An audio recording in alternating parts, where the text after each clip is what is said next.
Alright, this is the stalker Dylan Heyman here. He hits fairly hard, so I wrap him every time before he trains or anything because these hands are his tools and we have to keep him in good shape if he wants to continue fighting. So I start by going across the back of the hand. I'll take that joint, just like before. And I double up on it to create some sort of base going on there. And I cross it. So we got a good cross there. And I'll do this again if you have room. Like I said, every hand is different though. Some guys have real big hands. It's hard to work with bigger hands sometimes. So I go around the thumb and I cross it back down. So we get a good base going on there. Working our way up the hand. And there we go. So now I'm up to the knuckle part.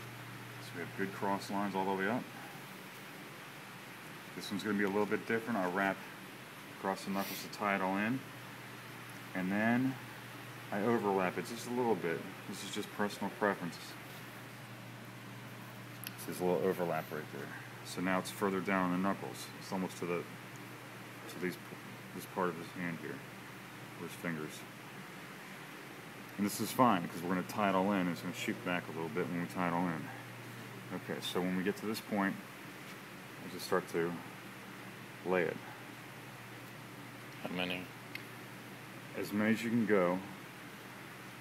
And I'll show you when we stop. So we keep going. Now, if you have a nice pad to put down, you can just do a single wrap over top of it, and you're good, if you have a good one. You can, but because these guys are hitting so hard, I try and protect them as best I can by getting this good base going, having a nice pad up front, and then I double up on the whole thing. So you'll see when we get done with it. How much we have left. Okay, so this is good enough. So we have some good pad there. And I'll tie it in. Not real tight. This is just to hold it for a second. And then I cross it. By crossing the corner, it kind of keeps it forward a little bit. That's what you want. And then, so that's what it's going to look like for the first wrap. The second wrap comes in. Go around the thumb.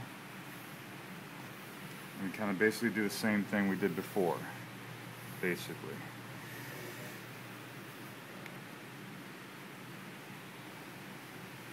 All this can be not too tight. You have to talk to the fighter and say, is this too tight? You know, if it is, they loosen up on it. So this is where you can hit the corner here. See the corner I'm hitting? By coming up and hitting the corner, it keeps the pad forward. Not over top. Correct. So when I do this, then I'll come across underneath and I'll overlap it up front because I like to keep things looking pretty. You'll see what happens when I get done. So then I cross it back down. Now watch this. This is where it becomes kind of interesting. When I hit this here, see how it's locking it all in, pulling it back a little bit. That's why I went forward, real forward on the fingers there. And you take your hands and just, there we go. So you don't want this too tight, but you want it tight enough where it's gonna be secure. And you went under.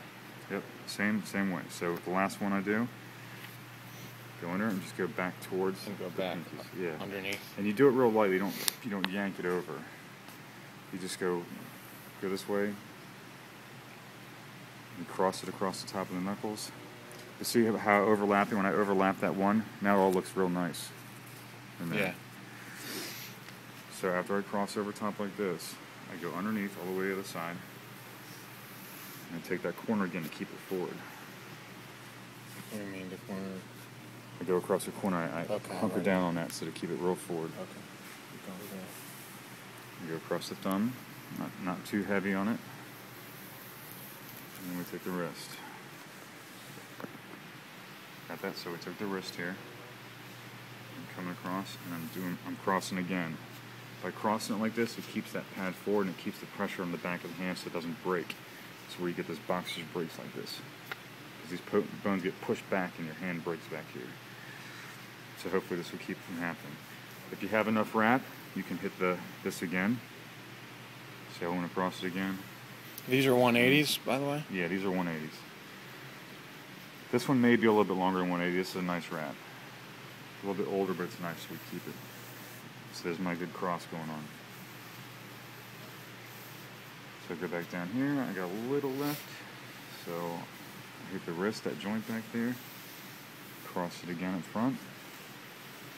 You see, I don't have much at the end. This is what you want. You don't want too much at the end. Make a fist. And that is a good wrap. Real tight. Real tight through back here. Real solid, like a cast. In here. Yep, and all this stuff is protecting the knuckles up front.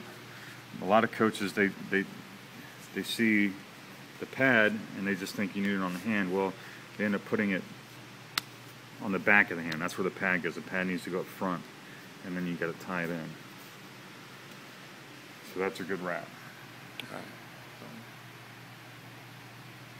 And some coaches may not like a lot of material in here. Yeah, like in a fight wrap, you cut that out. Yeah, you cut it out, but you'd also pull it in, go underneath and wrap it. You can do it that way with hand wraps. This just seems to be more secure for the hand itself. You like it like that? Because that forces your hand open, kind of. You know what I mean? Yeah, he can make a tight fist with it, can he? Yeah. He likes it. This is the way he likes it. This is, see, it's like having a roll of quarters in there. It's okay. Okay. It's not too much. The only other way to do it, you can keep it rolling. I'll show you real quick. This will be fast. You can do it this way. It's just a pain in the ass when you're trying to train every day and wrap a hand like this. But let me show you what you can do with this. We can go. This is the second wrap. You can go all the way up like this. Wrap this here. Here's my corner.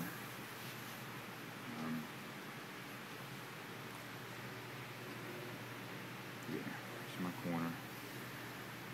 Go across the front, overlap it, so make it look pretty when we get done with it. Cross it back. And here's the difference. You can do this sort of thing, get up underneath it, take this, and go through it like this. Yeah. You can do this, it's a pain in the ass, and it doesn't really...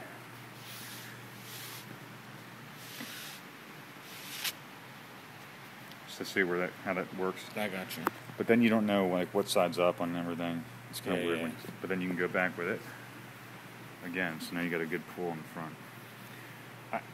I personally don't like it. Some guys find it's okay. I'm just not into it. So I need to go this way. So just come straight off it. Hook it back in. And then you end up having a lot of room in there. So let me show you what happens. You have to double up on one of the fingers, going through the finger when you do it like this. So we already have these two taken care of. Here's my last one. So where do I go with it? You can go back up to the same one you just did. So now you got two. You see what I mean? It's only two, not three. Do you see how that works out? Yeah. It just, for this, now make a fist. Do you like it like this better? You don't, do you? Or you don't care? And let me finish, I'll finish the wrap so you can see what it's like. But I personally don't like it as much. And like I said, it's kind of a pain in the ass. It's easier to make a fist, though. I don't know, ask him. Oh, that's your turn.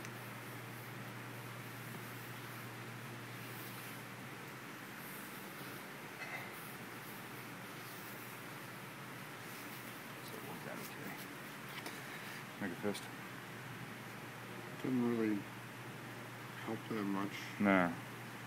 It doesn't, and I mean... You still have the same amount of padding, it's just bunched in there instead of spread throughout, Yeah, right? it's just more secure the other way. This doesn't work out as secure as the other way. All right. So... Well, I guess it depends what the guys want. Yeah, it depends. And you got to feel it out. So that's The heinous stalker. the heinous stalker.